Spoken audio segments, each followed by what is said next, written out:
Good evening, everybody, and welcome to Commentary's Magic Stream on tonight, Sunday, March 10th, 2019. I am, as always, Grandpaws. Big Cheese.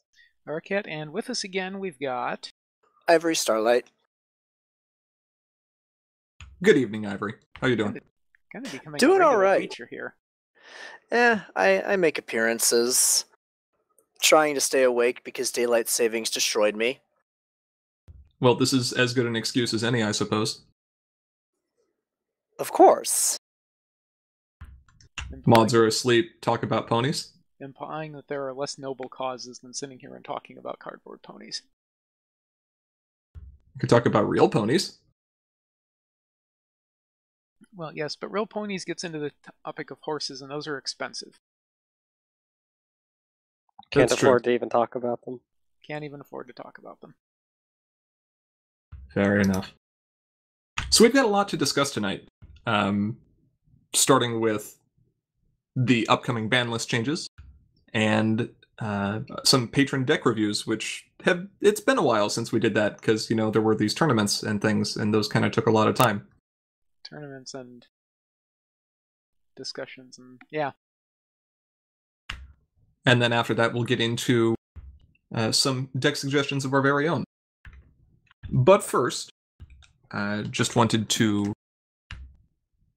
touch a little bit on the upcoming ban list changes, make sure that players are aware of what's happening and kind of what's going on, why that's happening in the first place. All right, so let's take a look at our pantheon of former gods. That's one way to phrase it. I mean, first up, they're my gods still. well, okay, fine. You can have them for the next, 3 weeks? Yeah. All right. First up, the card lovingly known as Drinking Duo. As in, it will drive you to drink, and probably twice as much.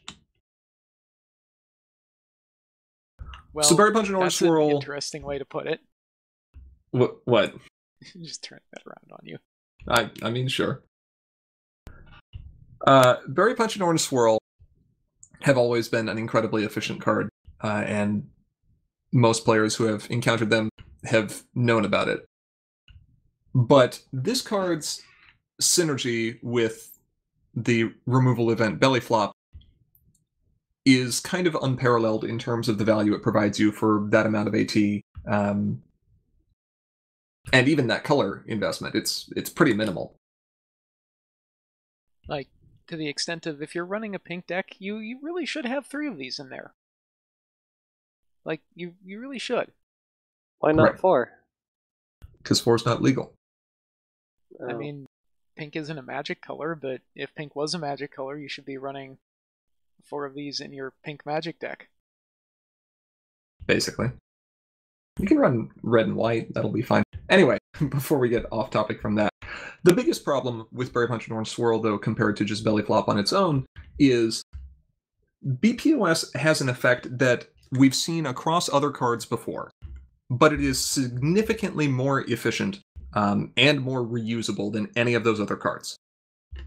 The closest example we have in core would be like Sonata Dusk, who has the same cost and same requirement and same power, but is location restricted and doesn't function on just entering play. It's going to cost you the friend itself, and it's going to cost you a card from your hand forever. Another close example would be like Pinky's Present, which is an event that has take a friend as a mode, but it's going to cost more AT, it's going to have a higher color requirement, and events are not nearly as abusable as friends with enters play abilities. There are only Ivory, how many you've played ways to make that happen? it It's was a lot. It was like 11 in Burb, and 2 of those were reusable. Ivory, you've played multiple decks that have these 2 kind of front and center as your removal, and I think you've played against a lot of decks that have high-value friends. How good does it feel to drop a BPOS and take a big friend, only to throw it at something else big? The horrible person in me thinks it feels good to do that, but the good person in me thinks that that's really mean. So what I'm hearing is it's a good play. Like, It's really a very good play. It can turn the game completely in your favor if you are behind. Yeah, and the fact that this slots so easily into any kind of purple-pink deck that can make use of their ability to interplay again and again and again can get a little overwhelming. Because this card is just so much more efficient than any other effect that it is similar to, and because it really discourages players from wanting to play any high investment, high impact friends, knowing that they can just be stolen, Berry Punch and Orange Swirl is going to be banned at the start of April. So that's the reasoning behind this one. Yeah, I don't know about you, but a 5-to-1 return on investment seems pretty good. Yeah. A little too good. Yeah. All right. Next up, a pony that needs no introduction. I was going to say the exact same thing. She's been up on here before. Wait, that's Celestia's cutie mark. I've never noticed that before. Where? Okay, so the boasted side of most mains have a cutie mark in the text box. It is Celestia's cutie mark. Whoops. Never noticed that. I wonder if that's also true on printed cards. Interesting. Anyway. She didn't learn anything. And it got her banned. I was Maybe right all along. Should have learned something. Yeah. So AJ, a while back, was removed from core because it turns out that when you give her a stick, she starts hitting ponies with it, and that makes her a bad pony. Maybe she shouldn't have been so diligent. The theory for not banning her out of core, Harmony at the time that she was banned out of core, I believe, was that there were more counters available in Harmony than there were in core. You have, amongst other things, Twilight Sparkle Ursa Vanquisher, which is very good repeated forced movement. The thing that was neglected to be considered, or maybe wasn't considered as much as it should have been, is, yes, there are some more counters to her in Harmony. She also gets a lot better in Harmony as well. Look at all these epics I've got to beat up. Look at all these extra flip events. Look at this clipped wings. Look at this starting problem. All these other really cool toys in orange, and hey, why not? I'll just run that random white problem because it does cool things. Right. Look at this graph. Thank you for that Just one. look at it. Wait, is that a Nickelback reference? Yes. Unfortunately, it is. Oh my god. Had to be done. Sorry. No, it didn't. There are certain things that you don't need to subject the world to, and that was one of them. Thank you. Thank you for that. Don't thank me. Thank AJ. Applejack, as despite the fact that Harmony has a lot of stuff going on and does have more ways to deal with her, the extra power that AJ gets from the inclusion of a lot of those cards just kind of puts her above and beyond the next most competitive Harmony list. And if AJ farming required a lot of careful consideration or a lot of plays that you really had to ride the line on, maybe it wouldn't be as bad. But I think many of us can attest to this. Cheese, you played AJ Farm at the Harmony Store Championships last month. Yeah. How mentally stimulating was it? I mean, not really. You just kind of do farm things. So what I'm hearing is you roll up to troublemakers and go, buy some apples, y'all. Pretty much. And then they buy a lot of apples. It doesn't help that many of the counters to her also exist within one color. So when the answer becomes to either run AJ Farm or run the one or two Counter, decks that can be a counter to AJ Farm, you end up with a very stale meta, and that's not good for anybody. So, at the beginning of April, AJ will be gone from Harmony as well, leaving her legal in exactly one format, which is Odyssey Block. And I believe the hope here is that she didn't seem to be too out of control during Core, or rather it would have been called just block at that point, because we didn't have a third block yet, and no one ever talked about Premier Block because of you. Right. She doesn't have access to significantly Staff of Sikanas, or an additional epic in Storm King. Correct. And no Desert Road, and like you said, no Staff. These are important cards. These are very significant cards indeed.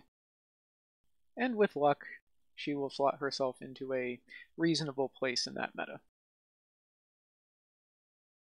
Will she now? Yeah. Let's take a look at the last one that's going to be hitting the ban list at the beginning of April.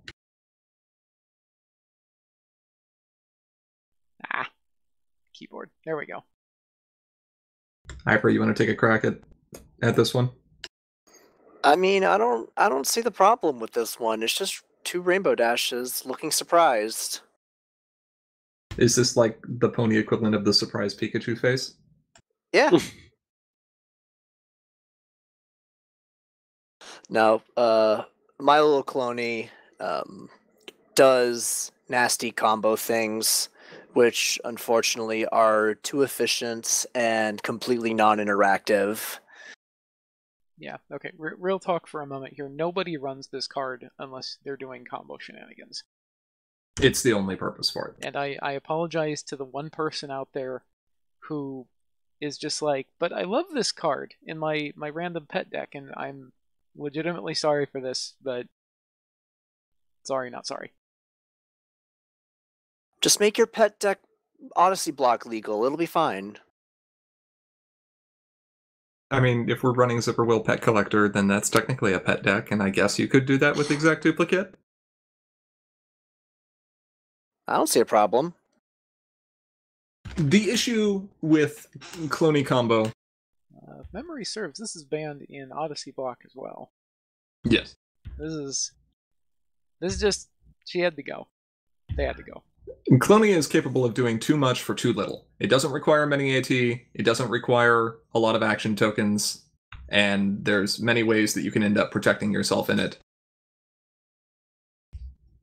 It's not just a matter of it making too many tokens, it's a matter of the fact that with Dip in the Pool, you're able to make token copies of any friend that you want, any non-unique friend.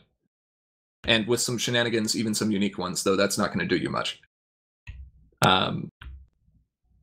And if one of those friends happens to be Fluttershy backup vocals, then you can just get Exact Duplicate back in your hand, at which point you start going exponential. And if that other friend that you made a token copy of happens to generate AT, then all of a sudden you have infinite AT. And, pro tip, having infinite AT is usually not a good thing for the game. Well, it's a good thing for you if you're trying to win. It's generally a bad thing for the health of the game in general, because your opponent's probably sitting there going, well, this is awful. Yeah.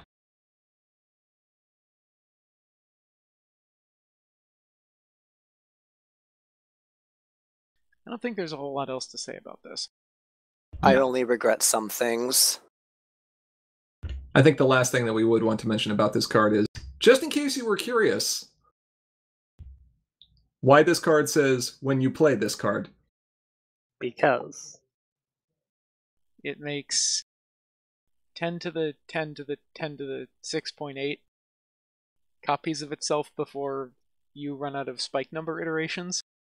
Like, we had to go on Wolfram Alpha to get the final number for this. It's a really big number. Like, yeah. It's got a lot of zeros in it. Like, a lot of zeros. Gonna need you to type out all those zeros. Gonna not. So, Exact Duplicate will be gone and with it, the most efficient combo deck that we have right now in both Core and probably Harmony as well. But you still have a few weeks to get the last bit of play in with any of those cards, and there's a perfect opportunity to do so, which is the Heiko tournament. Heiko number 3, I believe. You're correct. Signups are still open until 9 o'clock p.m. tonight, Pacific. So if you haven't already signed up, make sure you do. We'll get you a link in chat here in a bit. I'll find the link. Good. Now I that- couldn't find it. That's fine. I got it. Now that discussion is done, Aura, what's next?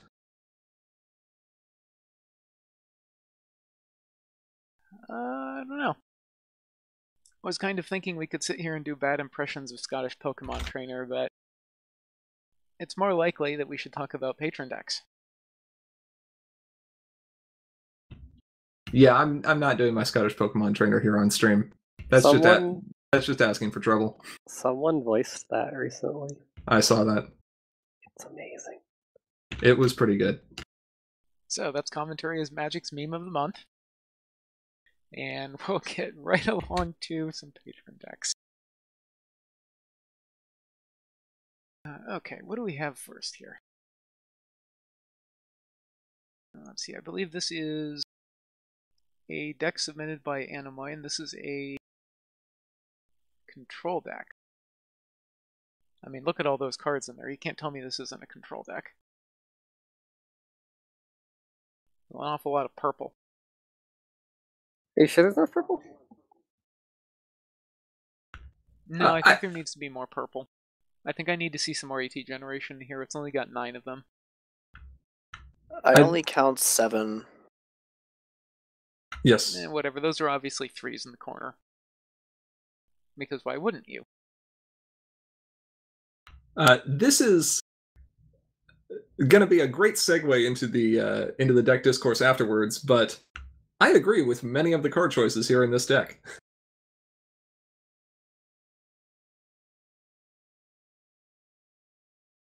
Did Animoy give any specifics about what he was really hoping to accomplish with this list, other than just playing purple, white, orange control?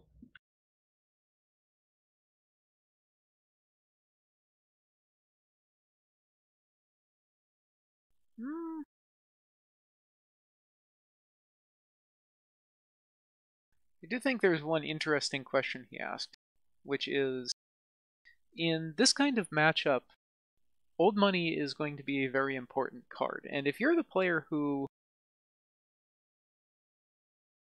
is running one of these decks, and your opponent is also running one of these kinds of decks, do you want to play Old Money first? If you can get rid of their white and keep them from ever getting white.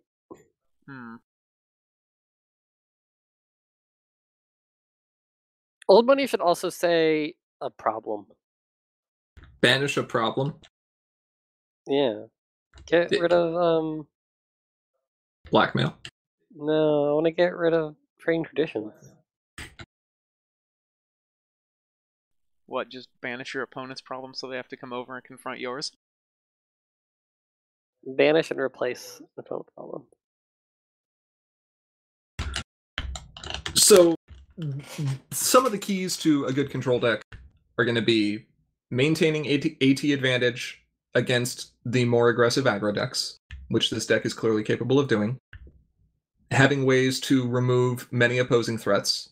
There's a lot of banishment that exists here for friends or resources, and troublemakers as well. And usually some answer to a wide board, which Catajack is capable of doing here. Which is? There's the question of whether or not some of the soft removal is needed in here. For example, the Starlight Glimmers do have a nice on-enters play effect to move an opposing character, so that's good. But Frozen Imagicite is also a very good card and has a much higher flip. So I'm not sure if both of those would be a bit redundant, and one maybe hurting the other.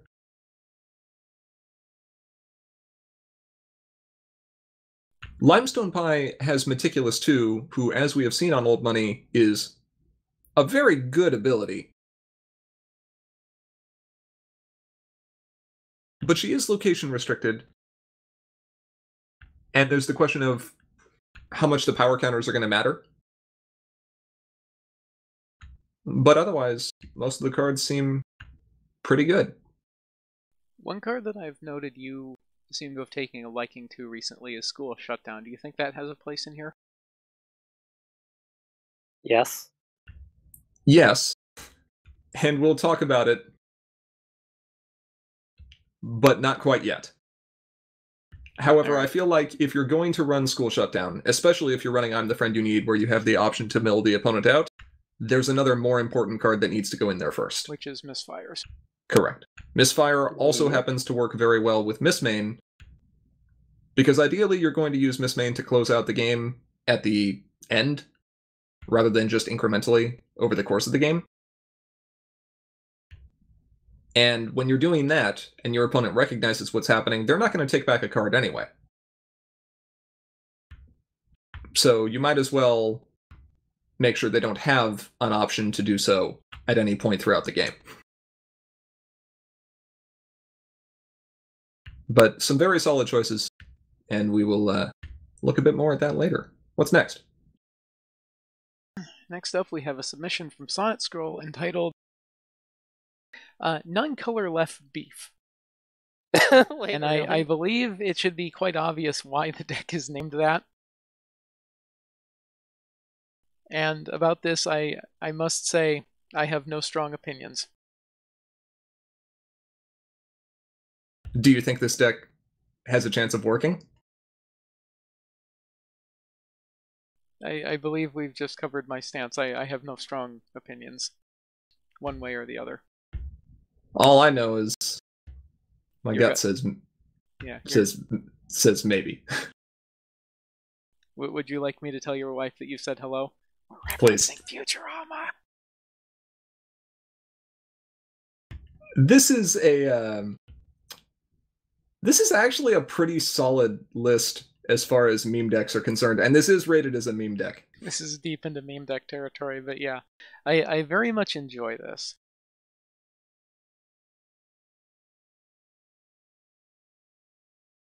Ivory, thoughts? Is this the pony equivalent of mud? Sure, let's go with that. It has a lot of cards that are gray and or brown.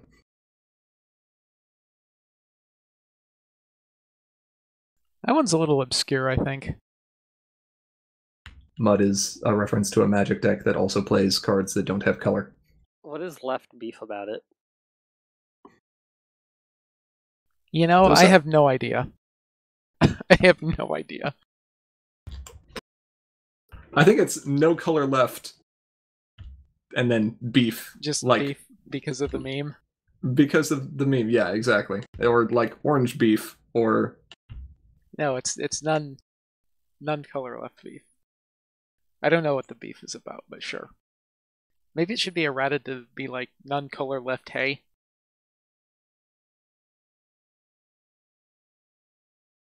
I think that's the most important thing is you've got to get the deck needs to be like, you know, whatever, but the name is where the real importance comes in.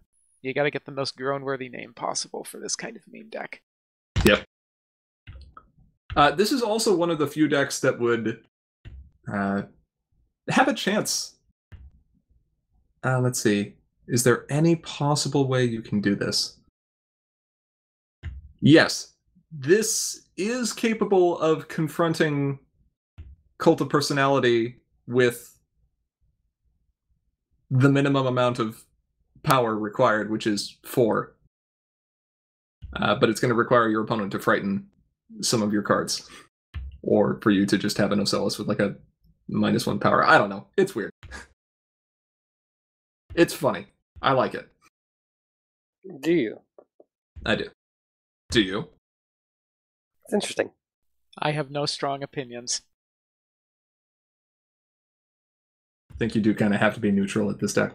Alright, what's next?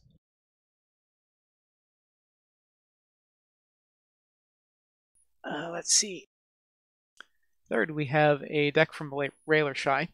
This is a Troublemaker control deck that kind of wants to get some princesses out there, because they're big and rather impactful. There's some nice chaos themes going on in here as well. Who wants to take a crack at this one?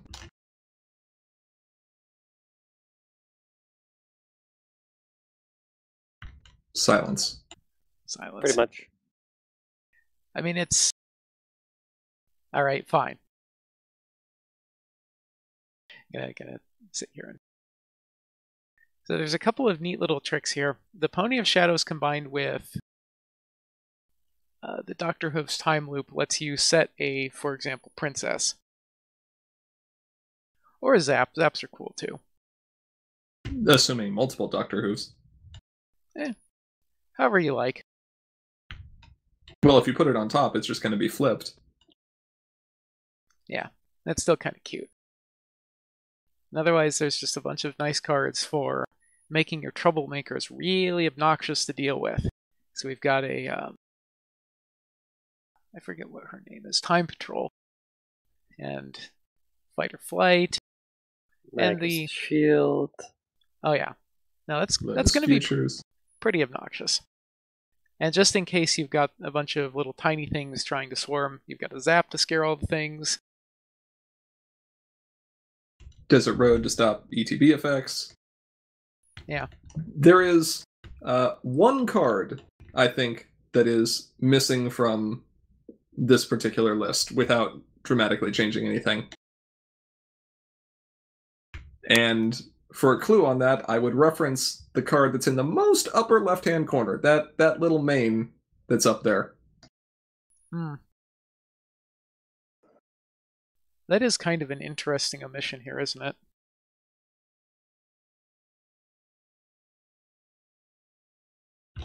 So, if I were to make a tweak to this deck, it would almost certainly be to drop some number of Cozy Glows and or Storm Kings and get the Grubbers in there. So Rayler brings up that he knew Grubber would be something, but he wanted to maybe leave him out to throw the opponent off. The thing is, you don't need to take Grubber out of your deck to throw your opponent off, because you can just find something else. If you want to find a Grubber, because the opponent has a Confront to flip main, and you want to get them off of that, then you can find Grubber. But if you think you're up against Tempest, just grab a Mimics. Or if you're up against, you know, a farm deck or another opposing Troublemaker deck, and find a Pony of Shadows or something. Yeah, I don't think there's a whole lot of value here to be had by throwing your opponent off by not running a Grubber. It's just, what would you like to run? There are certainly cases where Grubber is the right answer. And I believe, GP, you've said in the past that you didn't care that much about the possibility of a Fire Friendship. The potential that you'd get out of the Grubber was still worth it regardless. Sure.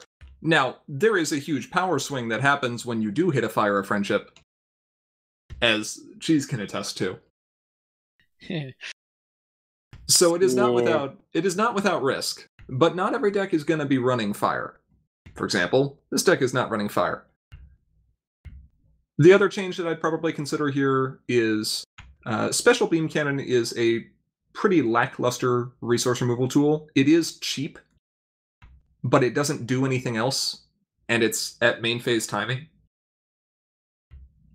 And you also have Discord Wrathful here, who is a great Chaos card if you have friends that are going to have powerful Enters Play effects. But there's nothing here. Yeah, there's 0 Enters Play cards? Correct. Wow. To be fair, you can use that on opposing things, although you have to be careful of them having good Enters Play effects. Sure, and if all you're trying to do is get the friend away from the face-off, then Frozen Magicite is going to be strictly better because it's got a 2 higher flip. Yeah. Perhaps one of the spike cards from Sequestria?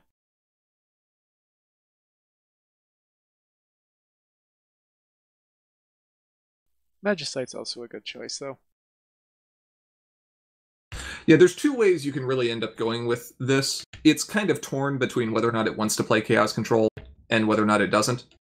But Wrathful on its own is probably one of the weaker inclusions currently. I think there's a lot of other cards that you could slot in that would be more impactful.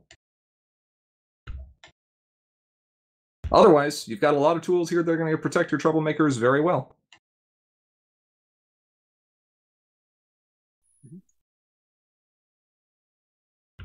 All right. Do we get to move away from a control deck for a moment? No. Yes. Let's talk. Maybe. Well, actually, maybe. I don't know. I could go control with this next one. So this is from Cursed Chords, and I don't believe he gave a name for this, but I'm just going to call this one "Teamwork Makes the Meme Work." Let's give Chad a moment to spot the meme here. It's not really a meme. It's a nice little synergy. Ivory, you can play too.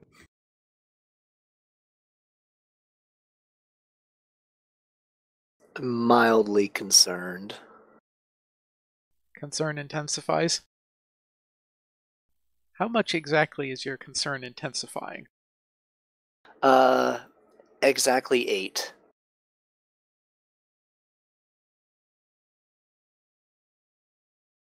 So Railer says there's lots of critter stuff, and there is. I mean, this does have a copy of Zippo the Destroyer. It's also running Leader of the Pack, which is impressive. And Twilight and Fluttershy. There's definitely a lot of critter stuff going on here, but the real trick with this deck uses our new understanding of how replacement modifiers work. You'll note that there are 3 copies of Fluttershy Acceptable Business Attire that say this card has Persistent and your other Pegasus friends also have. Correct. And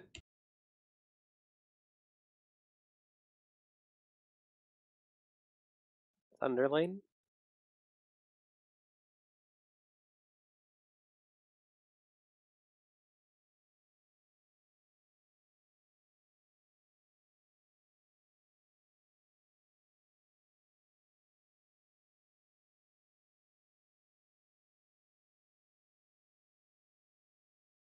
Three for 1 cost? Wow, Oh. that's terrible. Oh, I'm doing the thing again. It doesn't work when I can't talk over the thing. oh, oops. Yeah, oops. Want to try that again? So there's the other Thunderlane there, who has teamwork. And he's a Pegasus, so all your other Pegasus also get his second ability, which is this card can't be frightened. And when you combine these two, you end up in a situation where basically your Pegasus friends are kind of untouchable. So you're gonna try to scare them? No, can't do that. Sorry. You're gonna try to make them leave play? No, also can't do that. Because we're going to go ahead and use the persistent replacement modifier to try to frighten them instead, and then fail to frighten them. And the Werefrog asks, if a friend with Persistent at home can't be frightened, can it be retired? Yes. A friend with Persistent can leave play for any reason, unless it's controller. Yeah, Go you ahead. just have to want to let it leave play. Right. And in the case of home limits, the game does not progress past that point until the home limit is resolved. So unfortunately, you can't cheat that with Persistent forever. Yeah, the game, it will actually lock the game engine where it sits there and says, you're still over your home limit. You're still over your home limit. You're still over your home limit. And so on and so forth. And so this is really cute because it basically renders your Pegasus friends with Thunderlane pretty much untouchable. What can you do about this? Well, Catajack is a card. Yeah, it's a darn shame that you can replace all those retires with nothing and wipe their board. So I elect to keep Catajack and then frighten all my Pegasi, which are in fact not frightened. And then they just kind of chill. Yeah. Seems good. Let's see. We've also got Zippo, Puppy Addict. So if we can put critters into play, then we can keep moving our opponent's characters, which can be pretty irritating. A little. I mean, we're well aware of how, much of a criminal mastermind Zippo the Destroyer is. Obligatory snack. Snack.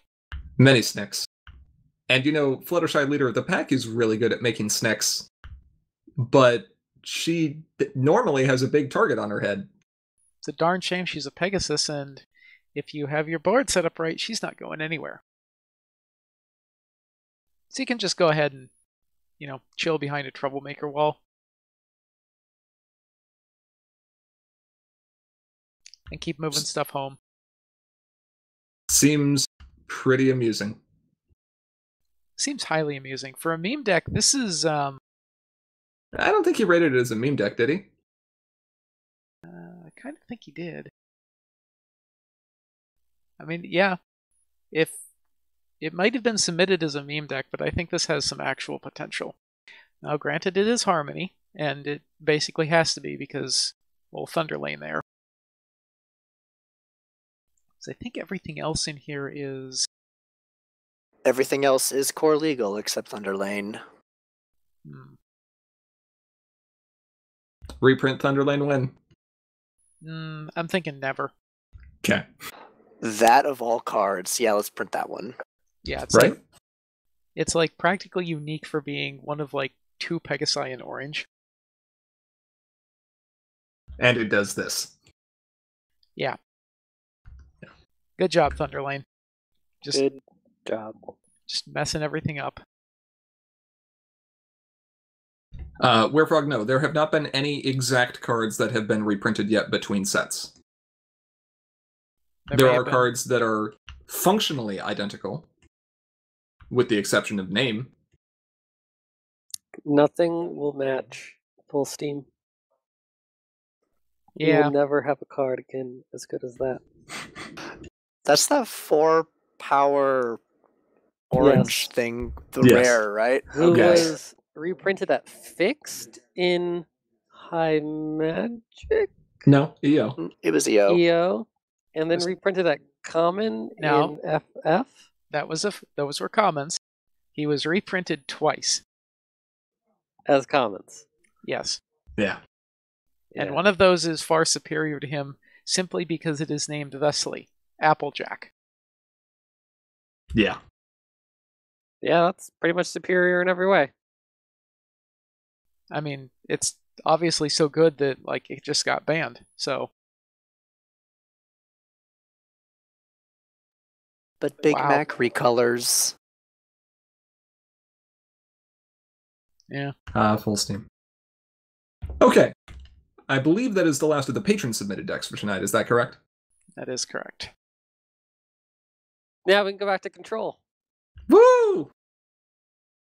So we're going to try something a little different here with the first Control, and I'm using the word deck list very loosely here, because it is not a complete deck.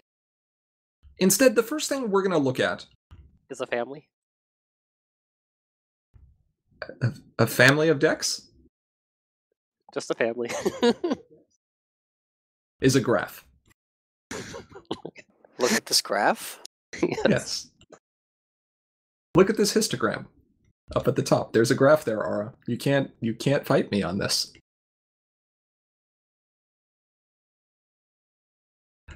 Now I dispute this. What is currently being shown is a picture of Rainbow Shine and you looking very hungrily at a piece of cheese. Sure. Now what we're going to look at is the framework for a good control deck right now in core. So many decks with similar goals in mind are going to share similar cards between them. This only makes sense. People are eventually going to figure out what cards are the most efficient at doing certain things. And then they'll fill in the rest of the slots in the deck with cards that support whatever particular direction they want to go with. And one of the best ways to build control right now in core is with purple and white, and then possibly splashing into a third color, like pink or orange, or even blue. But between all of those decks, the basic fundamentals are kind of the same. Decks are going to need some amount of AT generation. Paper Twilight, Starlight Glimmer, Factory Jack, whatever it happens to be. Usually at least 6 pieces. They'll want friends that have 2 of the most powerful enters play effects, which right now are Twilight and Rarity, and more specifically Old Money, who can banish anything. Including problems and mains. Except problems and mains. Ways to get those friends to re-enter play, like Interdimensional Portal and Luna's Future. Troublemakers, to slow the opponent down, like Grubber or Changeling Mimics. And ways to deal with the board when it is overwhelmingly full of opposing threats. School Shutdown. Feels like a lot like a deck I ran recently. Sure does. Feels a lot like a deck I'm running, too. Feels a lot like that deck that Animoy submitted at the beginning of the stream. Remember that one? Vaguely. So if you've done the math at home yet, this draw deck has 35 cards in it. That's almost an entire deck by itself. Now, you can obviously play with the numbers here a little bit, but this is a pretty good place to start when you want to play a purple control deck. These are kind of the cards that are going to be the best at doing what purple-white control wants to do.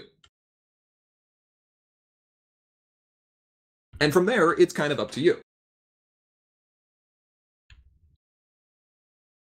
Cheese, you ran a version of a deck with a foundation very similar to this, and you added a third color at the Core Store Championships. What color did you choose to add? Pink!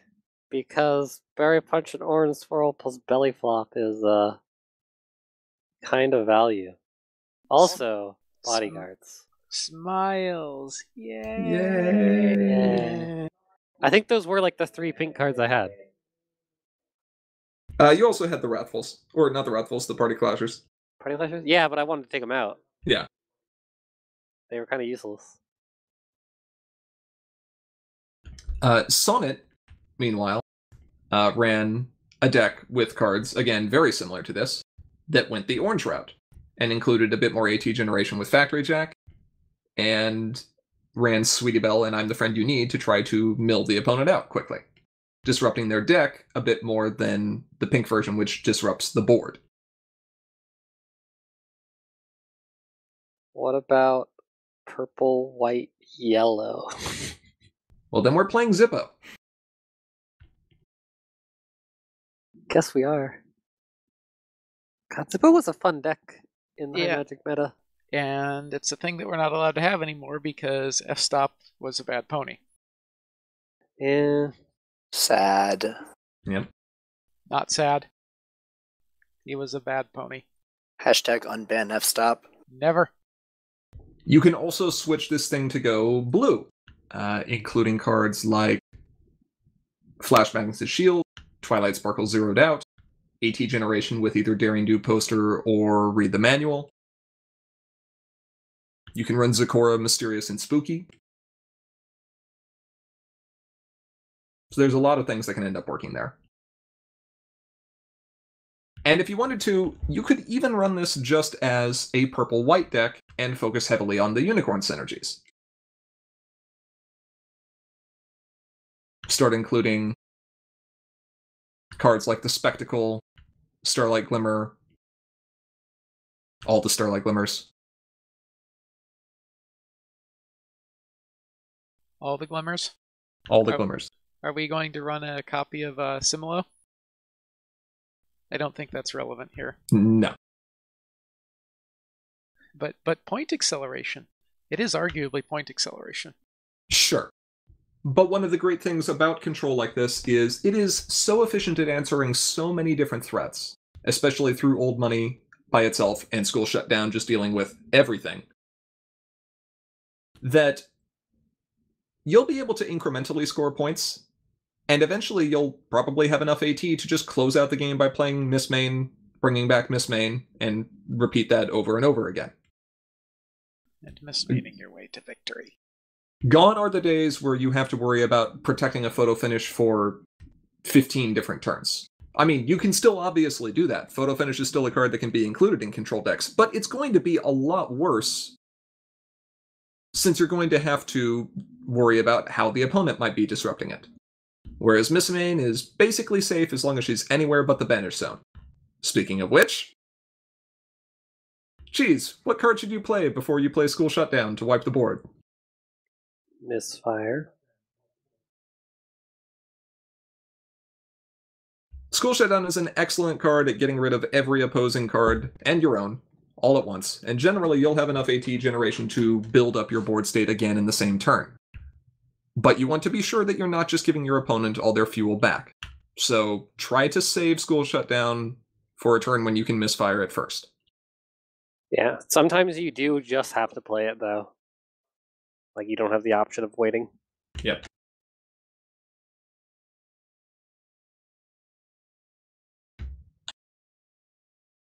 But for anyone looking to start a journey on Control, this is as good a place as any to start.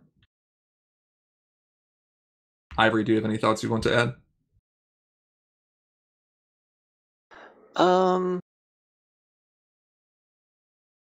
None that haven't really been said. I have some thoughts I'd like to add, but I think they'll be most appropriately added by the next thing that we're going to discuss. Okay. So we've talked about Control. And it's terrifying. And very, very good at what it does. And we don't like that. In fact, Old Money has some pretty heavy, capital investments in salt mines. Yeah, don't remind me.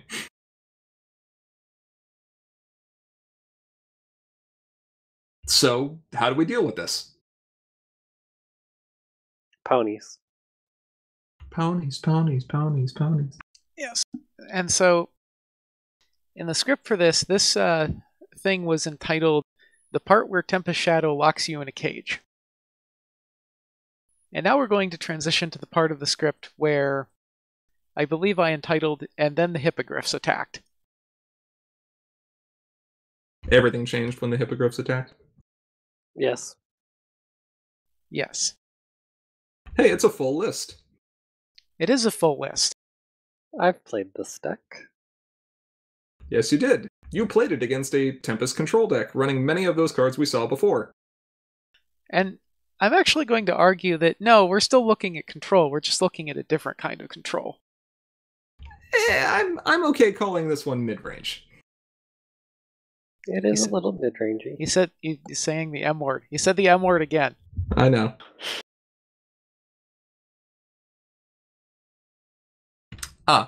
Yes, while we discuss this one, I will get the pony head list for the control graph. Oh my god. I swear they're doing this just to make me, pop some brain vessels. That's exactly why we're doing it. Also, honk. Honk! Honk.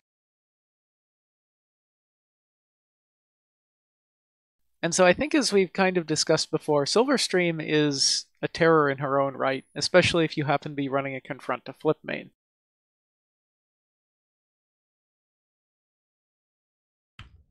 Go ahead. This takes that a little further and says, you know what? Just being annoying at the start of the game isn't good enough. I'm going to make Tempest Shadow just have a bad day. Because every time she tries to play a bunch of troublemakers or a bunch of resources, we're just going to sit here and be like, hi. You're not allowed to play those. because I'm going to remove them every single time. And all of your huge high-value friends, no, get rid of those too. In fact, you're not allowed to have friends. Sure. We can look at the basic reasoning behind this, right? This is a meta where friends are very impactful, and also a meta where resources are very impactful. And pink is the best color at removing friends, and yellow is the best color at removing resources. So... And there's also a nice helping of removing troublemakers in there as well. Oh yeah. Sorry, forgot about the troublemaker part. So two great tastes that taste great together? Yeah. Sounds about like that. And in deference to the fact that Drinking Duo is not going to be long for this meta, it would prefer to run a copy of that. However, in deference to the fact that they're not long for this world, it is instead running 3 copies of Taco Tuesday, otherwise known as Sonata Dusk. Yeah. Now this deck's primary goal is to park itself at a problem, take Silverstream and just put her down. And honk at the opponent once a turn. Drawing cards. Drawing cards. And every time they play something that you don't like, you get rid of it. It's a friend, get rid of it. It's a troublemaker, get rid of it. It's a resource, get rid of it. It's a problem, get rid of it. It's in their discard pile where it can't possibly hurt you, get rid of it. Don't even let them look at it. In fact. You'll note that this deck is running 2 copies of Somnambula's Blindfold, which can stop basic recursion, and 2 copies of the Smooze, who can eat everything that isn't a friend.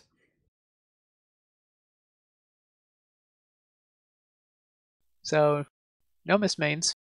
And, oh, by the way, Somnambula's Blindfold also prevents Meticulous, so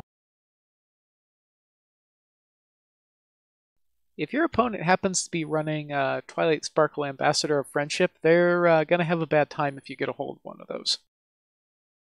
Yeah. Yeah, turn 1 Pipsqueak into Somnambula's Blindfold is, That's a bit of a low blow.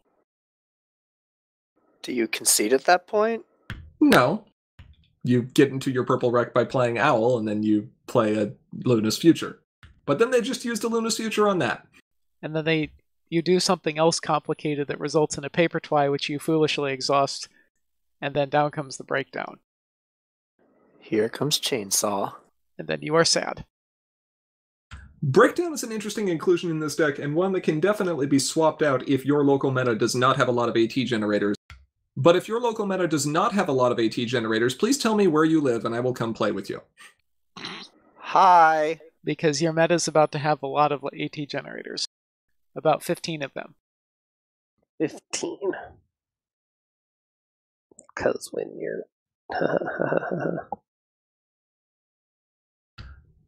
Bodyguard is also a card that helps you maintain AT advantage even when you don't have cards that are going to be generating AT. You already have card advantage through Silverstream. You're drawing an extra card just about every turn.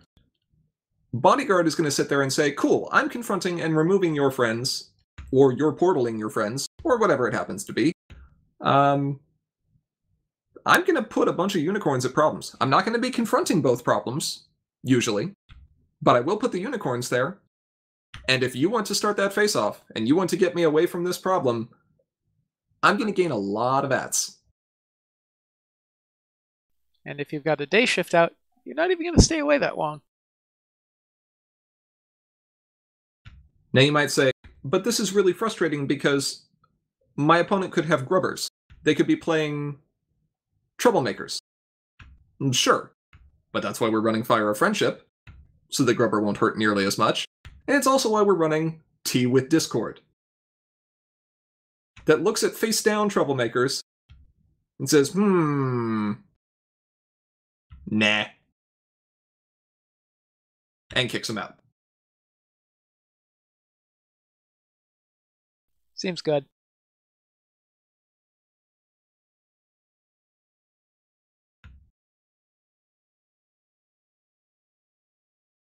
I think the breakdowns are probably a very interesting inclusion here, because I really don't think you want 3 of those. No. The orange variant of this can make better use of them, but they're still, at least for most metas, very necessary to deal with things like, Factory Jack and Paper Twilight. Starlight Glimmer, Moon Dancer. That Dr. Hooves. Things that are moved with Scootaloo. And maybe if your opponent is uncautious, possibly even Twilight herself. Sure.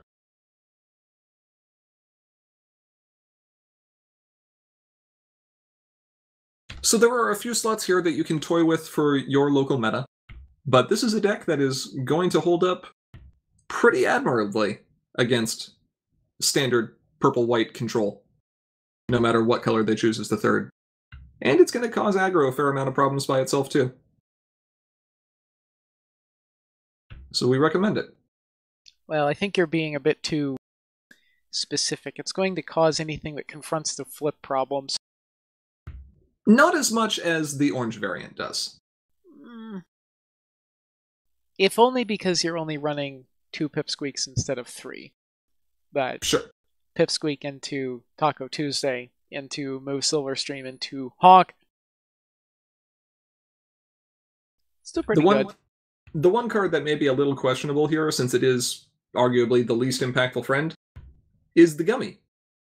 Because Gummy doesn't do much. It's so important. But it is very important, because Gummy can be put into play for free when you move a character, and Silverstream needs 2 other characters at her problem in order to flip. So if you turn one flip. Yes, you can turn 1 flip with Silverstream.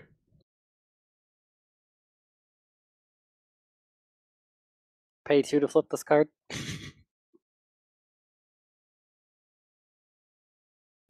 Something along those lines, yeah. Still seems pretty good. So that gives you something else to try. So if you've got Tempest problems, go for it. I have but one word for you. Honk. Honk! Hank.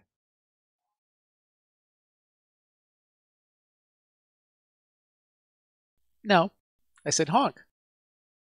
Honk. Honk. Honk. Come on, Jack. Honk! Everyone honk. Honk. Anyway. Well, that is going to cover the 2 deck discourse decks, for lack of a better term, for today. If you're looking for a chance to try out some of these ideas, there's a few conventions that are just around the corner.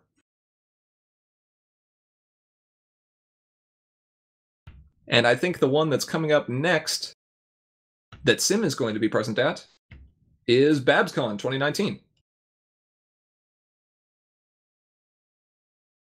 Surprised? Yay, BabsCon. Maybe I'll get there one of these years. BabsCon is always a good time. It was the first MLP-themed convention that really featured the card game. And that's a special memory of playing in Premiere. Rayler is correct. There is Winnie City. I know. CCG will be at Winnie City. So make sure you show up to that if you're out in the Midwest.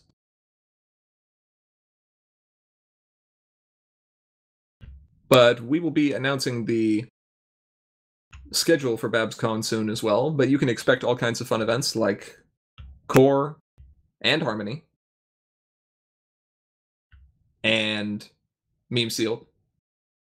I think you're going full Mad Lad and bringing back Nightmare, aren't you? Yeah, I think so. It's been a year or 2. Wasn't the last time ever free last year? I believe it was. But we've got but I don't really count that one. Why not? Because there were 2 people. Yeah, that's true. I think the first Nightmare tournament had a rather larger turnout than we were really expecting. Yep.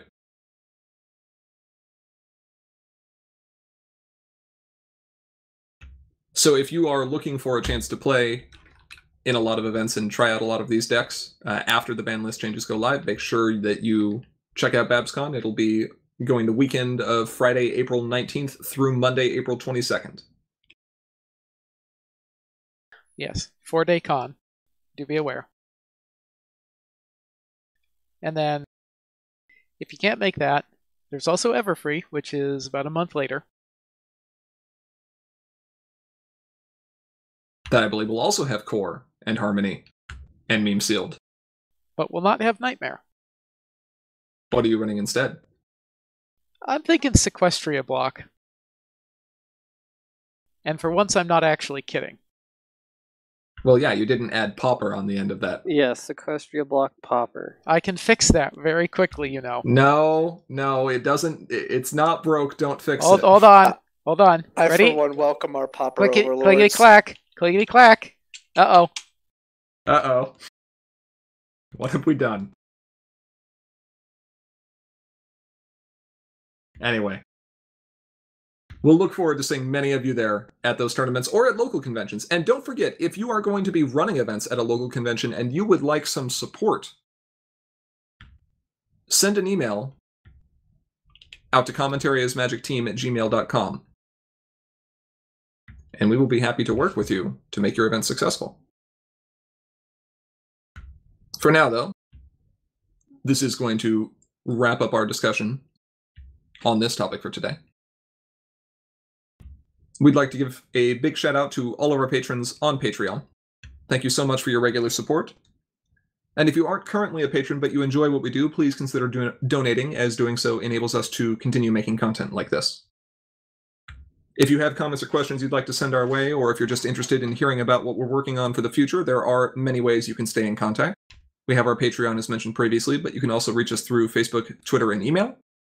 And patrons at or above the $5 per month level also get access to our Slack channel where you can chat live with us any day, anytime. Because sometimes it's the weekend and we sleep till 6 o'clock in the evening for no good reason.